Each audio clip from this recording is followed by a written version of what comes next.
IT ಡಿಪಾರ್ಟ್ಮೆಂಟ್ಗೆ super power. ಇನ್ಮೇಲೆ ನಿಮ್ದು ಯಾವುದೂ ಸೀಕ್ರೆಟ್ ಅಲ್ಲ.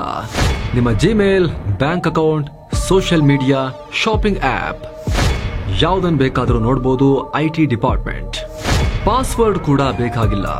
ಎಸ್ ಸ್ನೇಹಿತರೆ, ಈ ರೀತಿ ಸ್ಫೋಟಕ ವರದಿ ರಾಷ್ಟ್ರೀಯ ಮಾಧ್ಯಮಗಳಲ್ಲಿ ಬರೋಕ್ ಶುರುವಾಗಿದೆ.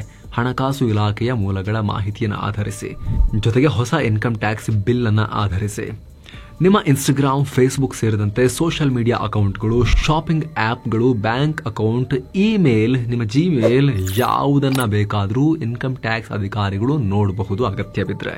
ಪಾಸ್ವರ್ಡ್ ಅನ್ನ ಬೈಪಾಸ್ ಮಾಡಿ ಸರ್ಕಾರ ಇದನ್ನ ನೋಡಬಹುದು ಅಗತ್ಯ ಬಿದ್ದಾಗ. ಇಷ್ಟು ವರ್ಷ ಪೇಪರ್ ಡಾಕ್ಯುಮೆಂಟ್, ಹಣ, ಆಸ್ತಿ ಸೀಸ್ ಮಾಡೋ ಅಧಿಕಾರ ಇದ್ದ ಆದಾಯ ತೆರಿಗೆ ಇಲಾಖೆ ಅಥವಾ ಐಟಿ ಡಿಪಾರ್ಟ್ಮೆಂಟ್ಗೆ ಈಗ ಜನರ ಡಿಜಿಟಲ್ ಆಸ್ತಿಯನ್ನ ಸೀಸ್ ಮಾಡೋ ಪವರ್ ಕೂಡ ಸಿಗ್ತಾ ಇದೆ ಅಂತ ರಿಪೋರ್ಟ್ಸ್ ಹೇಳ್ತಾ ಇವೆ.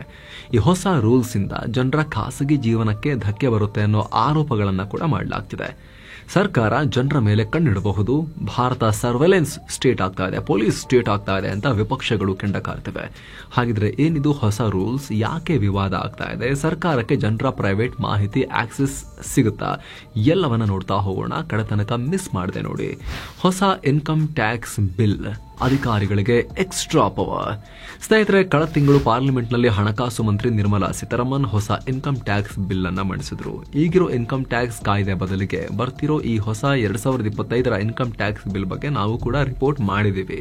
ಮುಂದಿನ ವರ್ಷ ಏಪ್ರಿಲ್ 1ರಿಂದ ಜಾರಿಯಾಗೋ ಈ ಬಿಲ್ನ ಒಂದಷ್ಟು ಅಂಶಗಳೇ ಈಗ ಡೇಟಾ ಪ್ರೈವಸಿಗೆ ಸಂಬಂಧಪಟ್ಟಂತೆ ಸಾಕಷ್ಟು ಕೋಲಾಹಲಕ್ಕೆ ಕಾರಣ ಆಗಿದೆ. ತೆರಿಗೆ ಅಧಿಕಾರಿಗಳಿಗೆ ಜನರ ಡಿಜಿಟಲ್ ಜೀವನದ ಮೇಲೆ ಹೆಚ್ಚುವರಿ ಅಧಿಕಾರ ಸಿಗ್ತಿರೋ ಬಗ್ಗೆ ತೀವ್ರ ವಿರೋಧ ವ್ಯಕ್ತವಾಗ್ತಾ ಇದೆ. ಈಗಿರೋ ಕಾನೂನು ಪ್ರಕಾರ ಇನ್ಕಮ್ ಟ್ಯಾಕ್ಸ್ ಅಧಿಕಾರಿಗಳಿಗೆ ಫಿಸಿಕಲ್ ವಸ್ತುಗಳನ್ನ ಸೀಸ್ ಮಾಡೋಕೆ ಪರ್ಮಿಷನ್ ತಗೊಂಡು ಬಂದ್ರೆ ಅದನ್ನು ಮಾತ್ರ ಮಾಡೋಕೆ ಅವಕಾಶ ಇತ್ತು. ಪೇಪರ್ ಡಾಕ್ಯುಮೆಂಟ್ಸ್, ಹಣ, ಬೆಲೆ ಬಾಳೋ ವಸ್ತು ಸೇರಿ ಎಲ್ಲ ರೀತಿಯ ಫಿಸಿಕಲ್ ಆಸೆಟ್ಸ್ ಅನ್ನ ಸೀಸ್ ಮಾಡಬಹುದು. ಯಾವುದೇ ಅನುಮಾನಾಸ್ಪದ ವ್ಯಕ್ತಿಯ ಮನೆ, ಆಫೀಸ್, ವಾಹನ ಅಥವಾ ವ್ಯಕ್ತಿಯನ್ನೇ ಸರ್ಚ್ ಮಾಡಬಹುದು. ಆದ್ರೆ ಇದಕ್ಕೂ ಕೂಡ ಪರ್ಮಿಷನ್ ಇರಬೇಕು. ಸಿನಿಮಾಗಳಲ್ಲಿ ಐಟಿ ಅಧಿಕಾರಿಗಳು ಸರ್ಚ್ ವಾರೆಂಟ್ ಸಮೇತ ಬಾಗಿಲು ತಟ್ಟೋ ಹಾಗೆ ಸಾಕಷ್ಟು ಪ್ರೋಟೋಕಾಲ್ ಫಾಲೋ ಮಾಡಿಕೊಂಡು ಇದನ್ನೆಲ್ಲ ಮಾಡಬೇಕಾಗತ್ತೆ ಅವರು. ಜೊತೆಗೆ ಯಾವುದಾದ್ರೂ ಡಿಜಿಟಲ್ ಡೇಟಾ ತನಿಖೆ ಮಾಡಬೇಕು ಅಂತ ಹೇಳಿದ್ರೆ, ಉದಾಹರಣೆಗೆ ಸೋಷಿಯಲ್ ಮೀಡಿಯಾ ನೋಡಬೇಕು, ಡಿಜಿಟಲ್ ಟ್ರಾನ್ಸಾಕ್ಷನ್ ತನಿಖೆ ಮಾಡಬೇಕು, ಈ ರೀತಿ ಜಿಮೇಲ್ಗೆಲ್ಲ ಕೈ ಹಾಕಿ ನೋಡಬೇಕು ಅಂತ ಹೇಳಿದ್ರೆ ಅದಕ್ಕೆ ಸಪರೇಟ್ ಆಗಿ ಪ್ರತ್ಯೇಕ ಪರ್ಮಿಷನ್ ತಗೋಬೇಕಾಗಿತ್ತು ಅವರು. ಆದರೆ ಹೊಸ ಕಾನೂನು ಪ್ರಕಾರ ಸಪರೇಟ್ ಇಲ್ಲದೆ ಒಂದೇ ಪರ್ಮಿಷನ್ ಮೂಲಕ ಅಧಿಕಾರಿಗಳಿಗೆ ಡಿಜಿಟಲ್, ಫಿಸಿಕಲ್ ಎಲ್ಲ ರೀತಿಯ ಆಸೆಟ್ಸ್ ಅನ್ನ ಸೀಸ್ ಮಾಡೋ ಮತ್ತು ತನಿಖೆಗೊಳಪಡಿಸೋ ಅಧಿಕಾರ ಸಿಗ್ತಾ ಇದೆ, ಆಕ್ಸೆಸ್ ಸಿಗ್ತಾ ಇದೆ ಅಂತ ರಿಪೋರ್ಟ್ಸ್ ಹೇಳ್ತಾ ಇವೆ.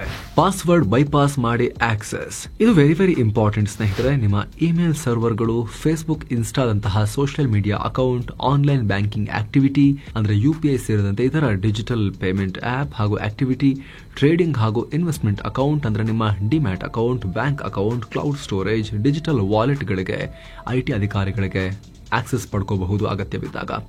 ಅಷ್ಟೇ ಅಲ್ಲ, ಕೆಲವರು ರಿಮೋಟ್ ಸರ್ವರ್, ಕ್ಲೌಡ್ ಸರ್ವರ್ ಕೂಡ ಬಳಸ್ತಿರ್ಬೋದು.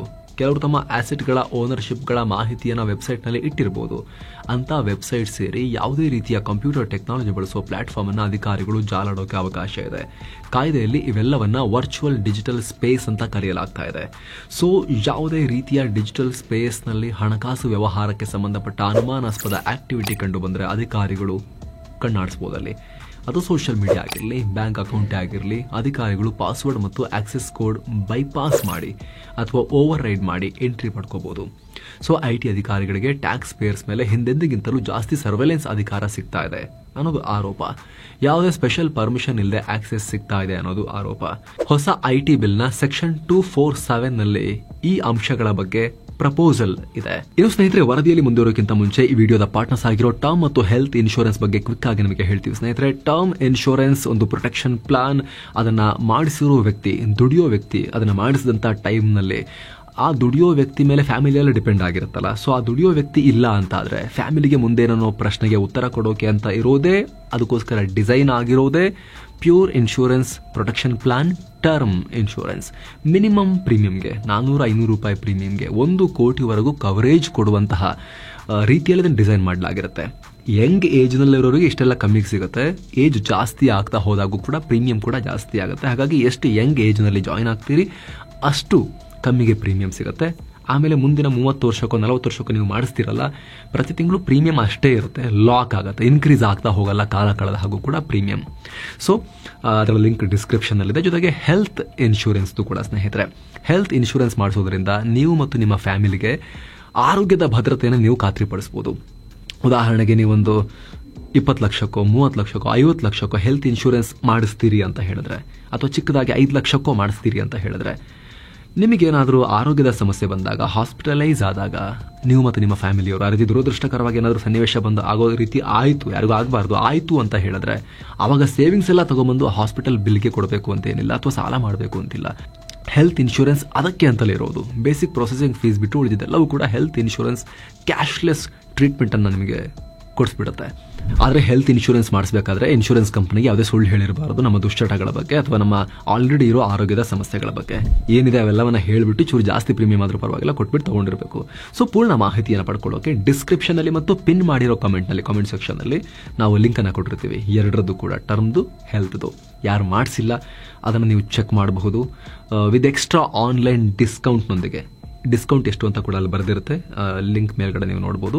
ವಿತ್ ಎಕ್ಸ್ಟ್ರಾ ಆನ್ಲೈನ್ ಡಿಸ್ಕೌಂಟ್ನೊಂದಿಗೆ ನೀವು ಬೈ ಮಾಡ್ಬೋದು. ಭಾರತದ ಎಲ್ಲ ಟಾಪ್ ಪ್ರೊವೈಡರ್ಗಳ ಪ್ಲಾನ್ಗಳನ್ನು ಕಂಪೇರ್ ಮಾಡಿ ಬೈ ಮಾಡ್ಬೋದು. ಜೊತೆಗೆ ಆ ಲಿಂಕ್ ಮೇಲೆ ಕ್ಲಿಕ್ ಮಾಡೋ ಮೂಲಕ ನಿಮ್ಮ ಏಜ್ಗೆ, ನಿಮ್ಮ ಫ್ಯಾಮಿಲಿ ಸದಸ್ಯರೆಷ್ಟು, ಅವರಿಗೆ ಎಷ್ಟು ಪ್ರೀಮಿಯಂ ಬರುತ್ತೆ, ನಿಮ್ಮ ಏಜ್ಗೆ ಏನು ಪ್ರೀಮಿಯಂ ಬರುತ್ತೆ, ಅದೆಲ್ಲವನ್ನ ಚೆಕ್ ಕೂಡ ಮಾಡಬಹುದು.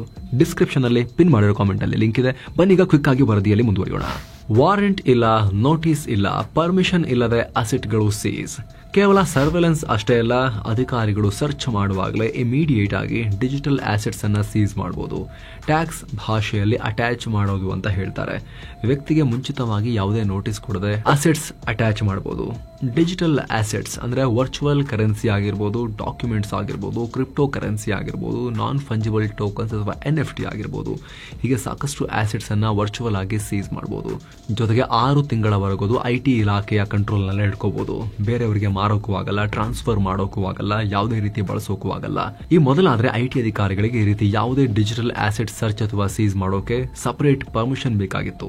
ಅಗತ್ಯ ಫಾರ್ಮಾಲಿಟೀಸ್ ಅನ್ನ ಕ್ಲಿಯರ್ ಮಾಡಿಕೊಂಡು ಸೀಸ್ ಮಾಡಬೇಕಾಗಿತ್ತು. ಆದ್ರೆ ಈಗ ಯಾವುದೇ ಹೆಚ್ಚುವರಿ ಅಪ್ರೂವಲ್ ಫಾರ್ಮಾಲಿಟೀಸ್ ಇಲ್ಲದೆ ಒಂದೇ ಏಟಿಗೆ 2 ಕೂಡ ಮಾಡಬಹುದು ಅವರು. ಅಷ್ಟೇ ಅಲ್ಲ, ಈ ಹೊಸ ಬಿಲ್ ಪ್ರಕಾರ ಅಧಿಕಾರಿಗಳು ರಿಯಲ್ ಎಸ್ಟೇಟ್, ಪ್ರಾಪರ್ಟಿ, ಶೇರ್ಗಳು, ಬಾಂಡ್ ಹಾಗೂ ಇತರ ಆಸೆಟ್ ಗಳನ್ನ ಕೂಡ ವರ್ಚುವಲ್ ಆಗಿ ಸೀಸ್ ಮಾಡಬಹುದು. ಅವುಗಳನ್ನ ಸೇಲ್ ಮಾಡದಂತೆ, ಬೇರೆಯವರಿಗೆ ಟ್ರಾನ್ಸ್ಫರ್ ಆಗದಂತೆ ಬ್ಲಾಕ್ ಮಾಡಬಹುದು. ಇಷ್ಟೆಲ್ಲ ಪವರ್ ಸಿಗ್ತಿರೋದ್ರಿಂದ ಇಲ್ಲಿ ಅಧಿಕಾರ ದುರುಪಯೋಗ ಆಗೋ ಸಾಧ್ಯತೆ ಇದೆ ಅನ್ನೋ ಆರೋಪ ಕೇಳಿಬರ್ತಿದೆ. ಹಾಗಿದ್ರೆ ಯಾಕೆ IT ಇಲಾಖೆಗೆ ಇಷ್ಟು ಅಧಿಕಾರ ಸಿಗ್ತಾ ಇದೆ? ಯಾರ್ಯಾರ ಡಿಜಿಟಲ್ ಮಾಹಿತಿ ಅಧಿಕಾರಿಗಳಿಗೆ ಸಿಗ್ತಾ ಇದೆ? ಯಾವ ಲೆವೆಲ್ನ ಅಧಿಕಾರಿಗಳಿಗೆ ಆಕ್ಸೆಸ್ ಸಿಗ್ತಿದೆ ಅಂತ ಕೂಡ ನಾವು ಕ್ವಿಕ್ ಆಗಿ ನೋಡ್ತಾ ಹೋಗೋಣ. ಆನ್ಲೈನ್ ಟ್ಯಾಕ್ಸ್ ಕಳ್ಳರೇ ಟಾರ್ಗೆಟ್. ಸ್ನೇಹಿತರೆ, ಸದ್ಯ ಭಾರತದಲ್ಲಿ ಡಿಜಿಟಲ್ ಎಕಾನಮಿ ಬೂಮ್ ಆಗ್ತಾ ಇದೆ. Crypto currency, non fungible token ಅಥವಾ NFT, ಬಿಟ್ಕಾಯಿನ್ ರೀತಿ RBIನ ಡಿಜಿಟಲ್ ರೂಪಾಯಿ, ರಿಯಲ್ ಎಸ್ಟೇಟ್, ಚಿನ್ನ, ಸ್ಟಾಕ್, ಟೋಕನ್ ರೂಪದಲ್ಲಿಡೋದು ಜಾಸ್ತಿ ಆಗ್ತಾ ಇದೆ. ಇವುಗಳ ಜೊತೆಗೆ ಇನ್ನೂ ಸಾಕಷ್ಟು ಡಿಜಿಟಲ್ ಆಸೆಟ್ಸ್ ಅನ್ನ ಕೇಂದ್ರ ಸರ್ಕಾರ ಈಗ ವರ್ಚುವಲ್ ಡಿಜಿಟಲ್ ಆಸೆಟ್ ಅಥವಾ VDA ಅಂತ ಕನ್ಸಿಡರ್ ಮಾಡ್ತಾ ಇದೆ. ಅಂದ್ರೆ ಬೇರೆ ಆಸ್ತಿಗಳ ರೀತಿ, ಮನೆ, ಭೂಮಿ, ಚಿನ್ನದ ರೀತಿ ಇವು ಕೂಡ ಆಸ್ತಿಗಳೇ. ಬೇರೆ ಅಸೆಟ್ಗಳ ಮೇಲೆ ಸರ್ಕಾರಕ್ಕೆ ಕಂಟ್ರೋಲ್ ಇರೋ ತರ, ಟ್ಯಾಕ್ಸ್ ಅಪ್ಲೈ ಆಗೋ ತರ VDAಗಳನ್ನ ಕೂಡ ರೆಗ್ಯುಲೇಟ್ ಮಾಡಿ ಟ್ಯಾಕ್ಸ್ ಹಾಕೋದನ್ನ ಸಿಂಪ್ಲಿಫೈ ಮಾಡೋಕೆ ಸರ್ಕಾರ ಹಲವು ಕ್ರಮ ತಗೋತಾ ಇದೆ. ರೆಗ್ಯುಲರ್ ಆಸೆಟ್ ಖರೀದಿಯಲ್ಲಿ ಕೆಲವರು ತೆರಿಗೆ ವಂಚನೆ ಮಾಡೋ ರೀತಿ, ಡಿಜಿಟಲ್ ಆಸ್ತಿ ಖರೀದಿಯಲ್ಲೂ ಕೂಡ ಕೆಲವರು ತೆರಿಗೆ ವಂಚನೆ ಮಾಡೋ ಸಾಧ್ಯತೆ ಇರುತ್ತೆ. ಇದೇ ಕಾರಣಕ್ಕೆ ಆದಾಯ ತೆರಿಗೆ ಇಲಾಖೆ ಈ ಅಧಿಕಾರವನ್ನ ಪಡಿತಾ ಇದೆ. ಹಾಗಂತ ಅಧಿಕಾರಿಗಳು ಸಿಕ್ಕವರ ಪರ್ಸನಲ್ ಡೇಟಾಗೆ ಆಕ್ಸೆಸ್ ಪಡ್ಕೊಳ್ಳೋಕ್ಕಾಗತ್ತಾ? ನಿರ್ದಿಷ್ಟ ಕ್ರಮಗಳಿವೆ ಇದಕ್ಕೆ. ಇನ್ಕಮ್ ಟ್ಯಾಕ್ಸ್ ಬಿಲ್ ಅಲ್ಲೇ ಒಂದಷ್ಟು ಸೀನಿಯರ್ ತೆರಿಗೆ ಅಧಿಕಾರಿಗಳಿಗೆ ಮಾತ್ರ ಈ ರೀತಿ ತನಿಖೆ ಮಾಡೋ ಪವರ್ಸ್ ಅನ್ನ ಕೊಡ್ತಾ ಇದ್ದೀವಿ ಅಂತ ಹೇಳಲಾಗಿದೆ. ಇಂಥವರನ್ನ ಆಥರೈಸ್ಡ್ ಆಫೀಸರ್ಸ್ ಅಂತ ಕರೆಯಲಾಗಿದೆ. ತೆರಿಗೆ ಇಲಾಖೆಯ ಜಂಟಿ ನಿರ್ದೇಶಕರು, ಹೆಚ್ಚುವರಿ ನಿರ್ದೇಶಕರು, ಜಂಟಿ ಆಯುಕ್ತರು, ಹೆಚ್ಚುವರಿ ಆಯುಕ್ತರು, ಸಹಾಯಕ ಹಾಗೂ ಉಪನಿರ್ದೇಶಕರು, ಸಹಾಯಕ ಹಾಗೂ ಉಪ ಆಯುಕ್ತರು, ಇನ್ಕಮ್ ಟ್ಯಾಕ್ಸ್ ಆಫೀಸರ್ಸ್ ಹಾಗೂ tax recovery officers authorised officers ಲಿಸ್ಟ್ನಲ್ಲಿದ್ದಾರೆ. ಈ ಅಧಿಕಾರಿಗಳಿಗೆ ಯಾವುದೇ ವ್ಯಕ್ತಿ ಬಗ್ಗೆ ಟ್ಯಾಕ್ಸ್ ವಂಚನೆ ಬಗ್ಗೆ ಅನುಮಾನ ಬಂದರೆ, ಅವರ ಆನ್ಲೈನ್ ಆಕ್ಟಿವಿಟಿ ಮೇಲೆ ಅನುಮಾನ ಬಂದರೆ ಆಕ್ಷನ್ ತಗೋಬಹುದು. ಯಾವ ರೀತಿ ಆಕ್ಷನ್ ತಗೋಬೇಕು ಅನ್ನೋದಕ್ಕೂ ಕೂಡ ರೂಲ್ಸ್ ಗೈಡ್ಲೈನ್ಸ್ ಎಲ್ಲ ಇವೆ.